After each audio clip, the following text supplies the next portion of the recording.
challenge. So many remote communities still face struggles, with limited access to, information. Talk of the registration centers. So this means that eligible citizens might miss out on certain information and therefore end up not registering. If you look at population movements, especially young people, mentioned young people are now moving between towns for school, work, and this can also make the register outdated very quickly, because a person who voted, in 2021, maybe at that time they were still in the village or in another town. They may have relocated to, move to another location. So what that means that register or their details are quickly outdated. Therefore, we need continuous updates of the registers. So also, I feel there's still limited civic awareness when it comes to voter registration. I'm aware that the Electoral Processes Act of 2016, they amended it to be 2020 or 2021. I'm not sure. It calls for continuous voter registration, but even the continuous voter registration is not continuous. We do it at a very small minimal pace. I would want to see a situation where we are not tying voter registration and voter education, voter awareness to electoral cycles. The same way we issue out NRCs every day. I feel this is the process that we should follow, because being a voter, registering as a voter is a right.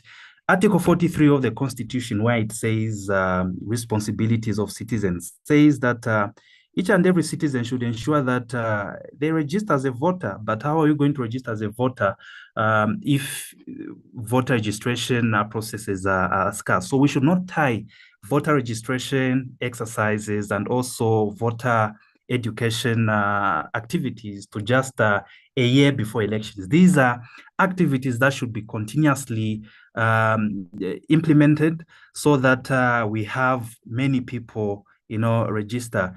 We just saw yesterday people, coming to register, which has prompted the ECZ again to extend the voter registration process. So we need to be doing this day in, day out, and not just wait for a year before or maybe a few months before elections. So another thing is that on the technical side, as I mentioned, maintaining a reliable biometric data system so that we could avoid duplicate entries, as the previous speaker mentioned. So this is something that has been difficult because we do not yet have that kind of infrastructure, which means that integration of the actual data in the voter registers, digitizing this system is currently problematic. So I think we need to see how we cover these gaps so that we move towards a more digital system. Otherwise, challenges are there. We might find ourselves with a situation we saw recently in Cameroon in an election that was, is it last month or the other month, where they just downloaded pictures of footballers, famous footballers, and registered them as voters. And so these are the issues that we could avoid if we ensure that the voter register is kept accurate and inclusive. I submit. Thank you so much. Thank you. My notepad is open and I keep on jotting down and writing down notes from what the speakers are sharing with us. And I couldn't agree with you more. Voter registration should not be tied to an election year or an election cycle. It should be an ongoing, easy to access process for every Zambian citizen. And I think that it will also remove pressure as well as also practice and mistakes, because every time you pass around a voter registration station, there's one near my place at Waterfalls. It is usually packed, so I often wonder the efficiency of the people that are working there, if they're working under pressure and for long hours. But of course, that is just my assumption and opinion. So thank you so much on that. Mr. Lumakata, I'm back to you. we have discussed a lot of issues, from the importance of voter registration to how we can make that process better and more efficient, and more transparency, and of course to help remove malpractice from the process. But as you may know, the public perception of this process is that it is riddled with malpractice, lack of transparency, corruption, and so on and so forth. And of course, it is the duty of stakeholders like ourselves as CEO, or as CSO rather, and other stakeholders on the plate. What can we do? How do we build confidence back in the community? How do we make sure that the community know that this process is as important? It is your civic right and you should participate. I think from my interactions, I've had some interactions with friends.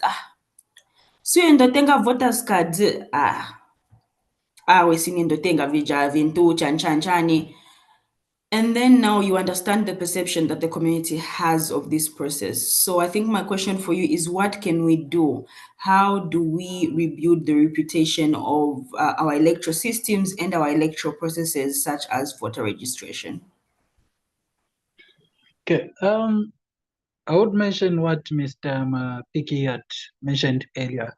We need to go down to the people, and we need to go down to the people. We need to follow them. Let's speak the language that people are going to understand. That's the first thing. We need to break it down to a language that they understand. I know voter educators try a bit to go down to speaking into local language and trying to convince people here and there. But let's take an independent section. Let's take, for instance, an NGO going into the community, joining uh, the ECZ, but on a different date before the election year or before the actual year of the elections.